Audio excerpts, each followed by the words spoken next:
Hi,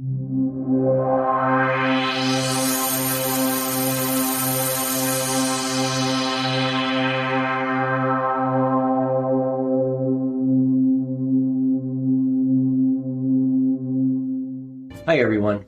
If you're here for the first time, I'm Tom Masseri, sometimes referred to as the grandfather of channeling. I work a little differently than a lot of other channels do. I do not channel aliens or councils or collectives or federations. I channel one source only, and that source is Abram, who was a Mayan shaman in his last incarnation. Hi, I'm Susanna Masseri, and welcome back to part 2 of Inside the Minds of Animals. I have a ton of questions for Abram, so let's get to it. Hello, my friends. Thank you for joining us again. Hello, Susanna. Hi, Abram. So, what do we have, pray tell, today? We're going to do part 2 of the Inside the Minds of Animals, and I'm going to start out with a question. And I will most likely start out with an answer. No. Terrific. I was going to wait to ask this at the end, but I think I'm going to open it up with this one. Don't say I was going to wait, because as you know, there is no time. Absolutely. If humanity were judged solely on how we treat animals, what would that reveal about our current level of consciousness, and what would we need to change? Thank you for that question. Let me begin with this. People mistreat animals. People mistreat people. People do not recognize the importance and or value of animals. People do not recognize or realize the importance or value of human beings also. People are of the mind presently, and they have been for a long time, most probably will be for a while yet, of not taking care of animals and people. This shows that people have a ways to go in their path of evolution or evolvement. Consciousness has always been simply consciousness. People have categorized consciousness in or with levels of consciousness, low consciousness, high consciousness, and people try to raise their level of consciousness. If people would leave the idea of consciousness alone, consciousness would work in the best way for them. And the word best is not a judgment word this time. People need to understand that animals create and bring balance in life. Nature is all about balance. Animals and people are all about balance also. For now, I will leave it at that. Thank you, because there is more to come. All right, and speaking of the emotional lives of animals, how do animals experience neglect, cruelty, and abandonment emotionally? Consider yourself in a family situation, and people in your family have been and are and probably will be neglecting you. And this applies for many people out there. How would you feel? You would begin to feel less a part of the family. Animals, the same thing. When people neglect their animals, they begin to feel not a part of the family. Because to an animal, you are their family, their pack. And to you, you should be realizing that your animal, and probably most of you do realize this, your animal is part of your family also. You all create a family together. And from now on, I will refer to your animal or your pet as being either your brother or your sister, to keep it very simple. Thank you. There are a lot of people out there that truly traumatize and are very cruel to animals. Yes. I don't even know what to say about that. I'll have something to say. All right, go ahead. That was good enough. Thank you, my friend. Many people do not realize the value of life, which is unfortunate. If they could realize the value of life, then they could also understand that they have a life, and their life is worth a lot. If they could understand that, they would become more gentle with themselves, stop judging themselves, stop judging their life, their family, their job, their automobile, and all the rest. People have a right to live their life the way they see fit. So do animals. They have that right. When people begin to realize that their brother or sister has that right, then people would become a bit more gentle with themselves and with their brother or sister at the same time. People need to understand that once they create a family with a brother or a sister, a pet, as you call it, the individual's consciousness will begin to change. When two people come together to create a partnership, there are two identities coming together. Once they come together and create a partnership, it creates a third identity. The same applies when you adopt a brother or a sister. A new identity is born. You become a part of your brother or sister's consciousness, and he or she becomes a part of your consciousness. Looking at the idea of consciousness, understand one thing. It is nothing more than intelligence. Always has been, always will be intelligence. Begin to open yourself up, open your mind up, and, well, people need to do this. Open their minds, open their hearts to the idea of compassion. Should they begin to understand passion, then people will realize that their life is worth a lot more than they had thought about. They will also understand their brother or sister means a lot more to them than they have thought about. Thank you. How do animals, especially our pets, process trauma? And when animals, including all animals, are mistreated, how do they heal emotionally? And what will help their healing process since they live in the moment? They process trauma basically in the same way that human beings do, but for a shorter period of time, shorter amount of time. People tend to hold on to emotions, hold on to trauma, judgment, comparison, and all the rest. Animals do not do that. Brothers and sisters do not do that. They let go of it. They experience it, they let go of it. Then it is over. What could help the brother or sister is for the human being to be, here we go again, more gentle with the brother or sister, with your pet. Being gentle does not mean you let the pet have the run of the house. There has to be some sort of structure. And humans also need some sort of structure. Best thing to do is to understand the mind of your brother or sister. Understand that your brother or sister functions on and with and by instinct. If people would do that, there would be less judgment, less comparison, less warring, less fighting, less confusion, and all the rest. Thank you. Let's talk about street animals, abandoned and neglected street animals from all over the world, and the trauma that they are in just survival. That trauma is a state of being for them, correct? Yes, but it does not last that long a time. They experience the trauma of being abandoned or homeless, as you would like to call it, and they let it go.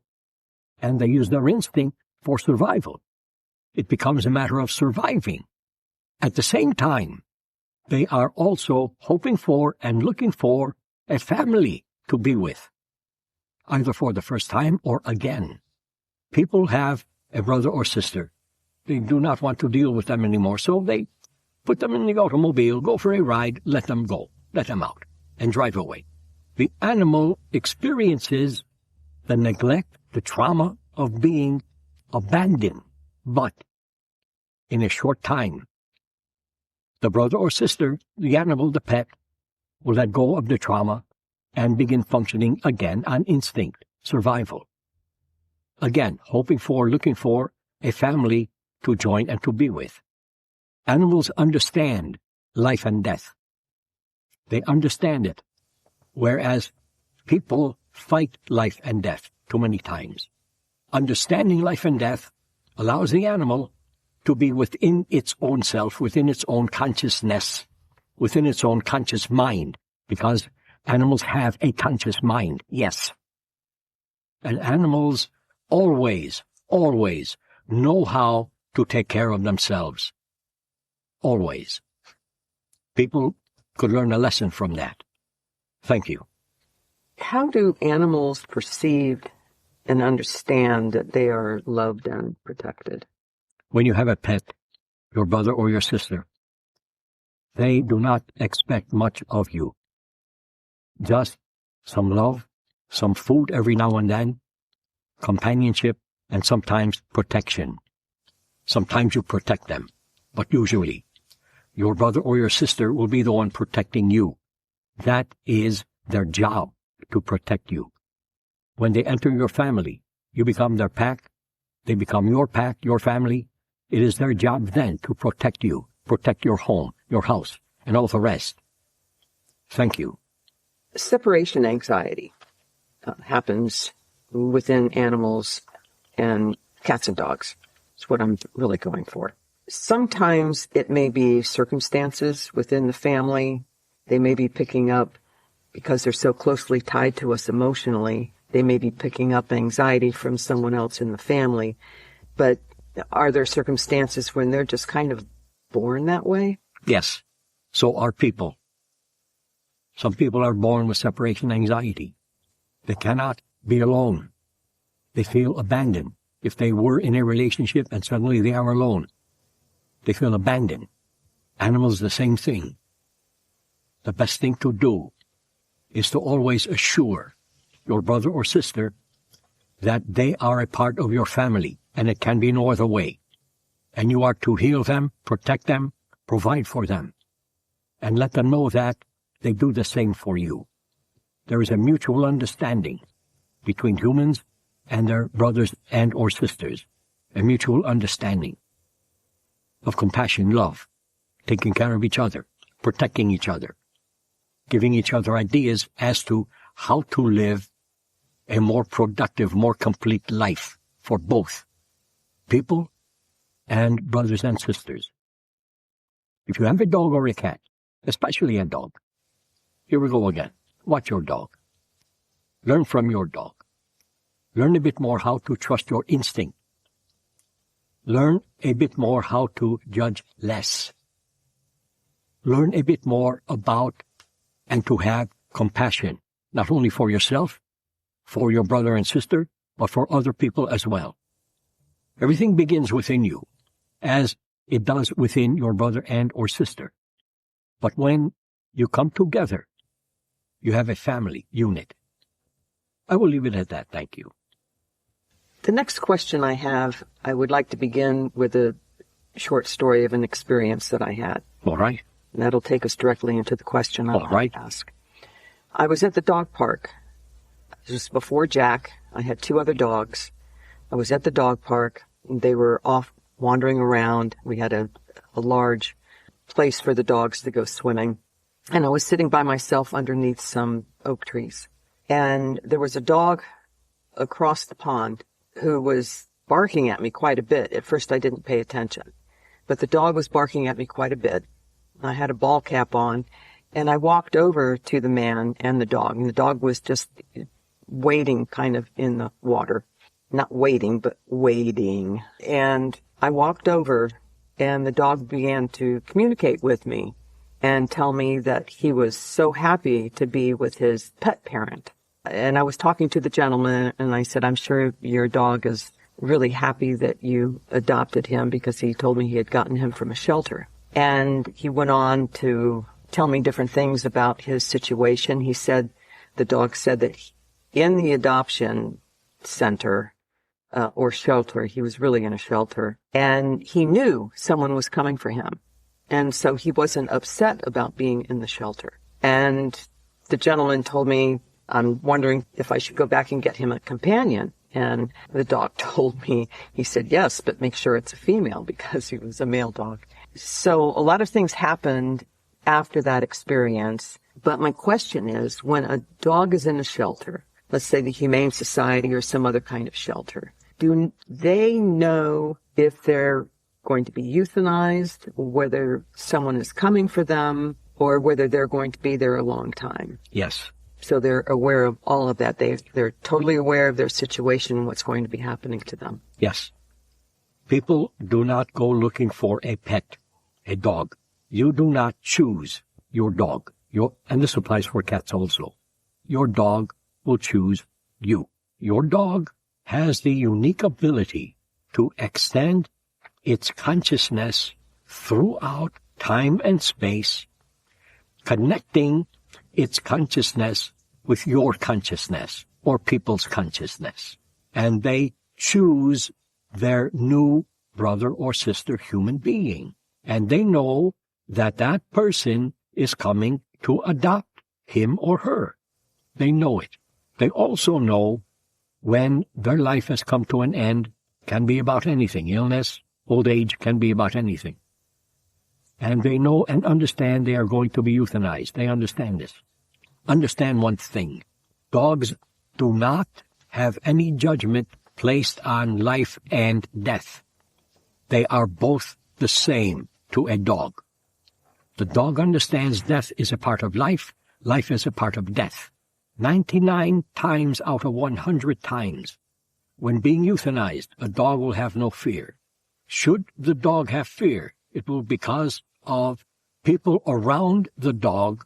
People are not familiar to the dog. The dog becomes afraid of people.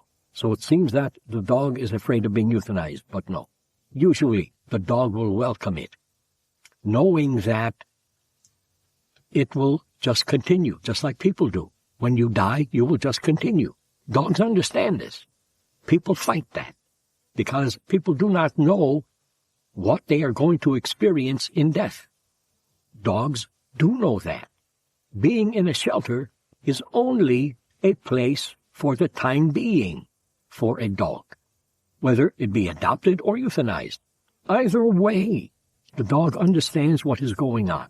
And again, the dog will choose their human and simply wait for their human to come along. And when the human comes along, the dog will know him or her and be very, very happy, wagging its tail, jumping up and down, and saying, "Hey, here I am. I chose you. Come and get me. Take me home. I am with you. I am a part of you." It is unfortunate that human beings do not have that type of understanding. But maybe as time goes on and people evolve more, they will adopt that type of understanding a bit more. Might be a good thing. Thank you. When people go to a shelter to adopt a dog, and there are many dogs in there that are living in fear, have been deeply traumatized, one of the telltale signs of a dog that is so withdrawn is that they won't respond to a human, or they will sit with their backs to the humans. Yes. What advice can you give to people, not just to pass those dogs by? What can people do? And it's a long process sometimes, where you just need to sit and let the dog come to you, but that takes time, and a lot of people don't want to spend that kind of time. What advice can you give to people who are out to look for a dog, where there may be a really good dog within that dog that is extremely fearful and shaking and in the corner or having their backs turned toward people? What can we do for those animals to bring them out of that? If you cannot sit quietly with the dog, talk to the dog in a very gentle, loving voice, and reassure the dog that you would really love to take him or her home, have him or her become a part of your family, and you would really love to love that dog, provide for that dog, protect the dog. And if you think you do not have the time to do that, make the time. Make the time. Because really, when you think about it, you have more time than you think you do. Too many times people are just in a hurry to go nowhere, in a hurry to do something. But what are they doing? Nothing. Wasting time. Take the time to be with that dog. Speak in a gentle, loving voice. Reassure the dog that you are there for that dog. You would love to take that dog home, have it be a part of your family, and you be a part of its pack. This does take time, but it works. The dog will begin to lose its fear, hearing the energy, feeling the energy, experiencing the energy in your voice. This is how they hear you. They experience the energy in your voice. When you look at them, they experience your energy through your eyes and how your body moves or is held rigid. They experience your energy in many ways. Might be a good thing to begin to experience the energy of not only your pet, but should you go to a shelter, experience the energy of that dog that has fear and does not want to be involved with anyone. Because really, the dog is longing to be involved with someone. Might be you. Thank you. Animals, our pets, have an uncanny ability to forgive, is the only word I can think of right now. Because let me interrupt you. Sure. Because they don't hold on to a grudge like people do. I've said this before, I'll say it again. Yell at your dog, bad dog, bad dog. Your dog's feelings get hurt. Because, yes, dogs have emotions and they have feelings just like people. But since they do not hold on to emotions or grudges, they forgive you. And they still love you. And they still protect you. So might be a good thing the next time you get ready to yell at your dog. If you have a dog, take a breath, stop, and realize the value of your dog. Thank you. Let's move on to big game hunting and trophy hunting. From the animal's perspective, what is the experience of being hunted for sport? If I were in charge, I would say no more hunting for sport. No more. It goes against, and you can differ with me, and I honor that. It goes against a law of the universe, which is love and take care of. And if you believe in Jesus the Christ, what he said was, love your neighbor, your animal. Feed the hungry, your animal. Heal the sick, your animal. Have compassion for your animal. People, I would abolish big game hunting for sport. Now, on the other hand, if you have no money, no income at all, you are desperate for food, hunting for food is a different thing. Hunting for food only is a different thing, in my opinion. You can differ with me on that also, and I honor that.